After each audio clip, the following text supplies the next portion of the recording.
A game 7 inside Madison Square Garden between the Pacers and the Knicks. It conjures up many images of NBA playoff history. Not 1994, but 2024.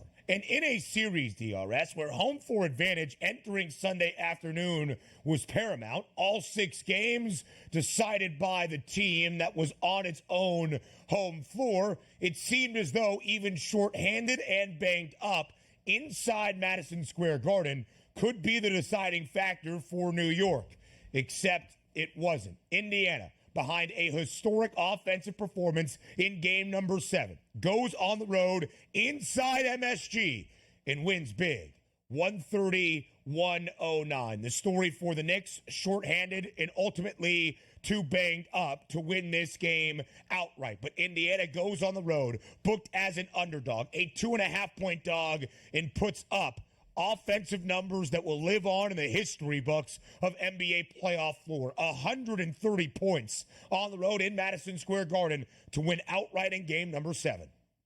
Just too much. I mean, Bogdanovich was down. Julius Randle was down. You saw Josh Hart with the rib injuries there. Mitchell Robinson. I mean, sooner or later, things are going to catch up to you. And they did. It was a valiant effort for the New York Knicks for even making it this far. But still in a game number 7, you expected greatness out of Brunson. The shame of it all, you might have gotten that in the fourth quarter if he had played, but did break his hand. Dante DiVincenzo, 41 minutes, shot 21 times, 8 of 10 from the free throw line, 9 of 15 from three-point range, just trying to keep them around. But it was apparent the better basketball team was the Pacers. Why? Their offensive support, because they were the healthy team coming into it. Yeah. Look at the starting lineup as you try to break it down. You say, we just talked about the Denver Nuggets and what went wrong for them. 2 superstar players getting after it, but nobody helping out. Look at the starting lineup. Siakam, 20 points. Nesmith, 19. Turner, 17. Nembhard, 20. Halliburton, 26 points. That's perfect. They were getting it from every single side here, which included 67% as a team from the floor in a game 7 on the road. Absolutely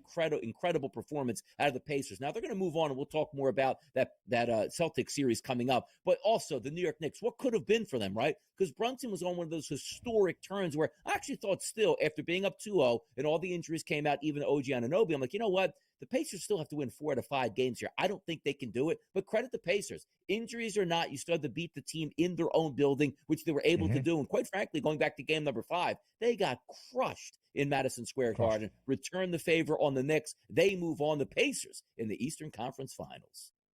Indiana on to the Eastern Conference Finals indeed. Indiana scored 70 points in the opening half. Indiana shot 76% from the floor in the first 2 quarters. That's 76% field goal shooting percentage in the opening half, the best we had seen in NBA playoff history in the last 25 years. The Pacers held as large as a 22-point lead in the first half and led by 15 at the break, where we saw a team up by 15 at the half. And unlike what we saw in Denver, where Minnesota came all the way back, now the largest halftime deficit overcome in Game 7 history in the NBA playoffs, the New York Knicks gave it a run early in the third quarter, cutting the deficit to as little as 6 points, but it just was not enough. And again, the story for New York, Jalen Brunson being the cherry on top, but not in a positive way like an ice cream sundae, fracturing his left hand late in the third quarter,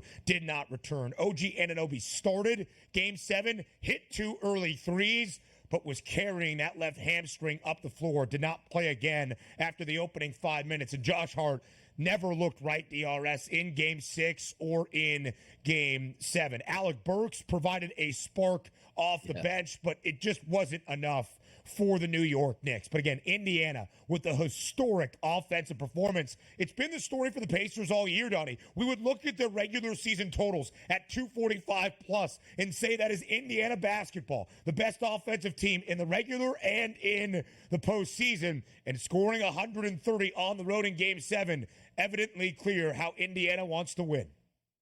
Yeah, exactly. And that's his push the tempo. And we always wondered how that tempo was going to apply once you got to the playoffs. Now it's starting to kick into gear. And also, you take a look at what they're looking forward to in the next matchup against the Celtics. Hey, maybe you can get out and run and gun. That's two really good offensive teams going toe to toe. We were wondering if the Knicks would make it that far because the rivalry between Boston and New York would certainly be cranked up. But the Indiana Pacers, that's going to be a fun series to bet. A lot of good prop bets out there. And also, where does this leave the Knicks coming into next year Right. as well? Is help on the way? Do they re-sign some guys? Because Jalen Brunson, if he can stay healthy, I mean, that guy's taking his game to another Yeah. level. The Knicks certainly on the come up here, no doubt about it.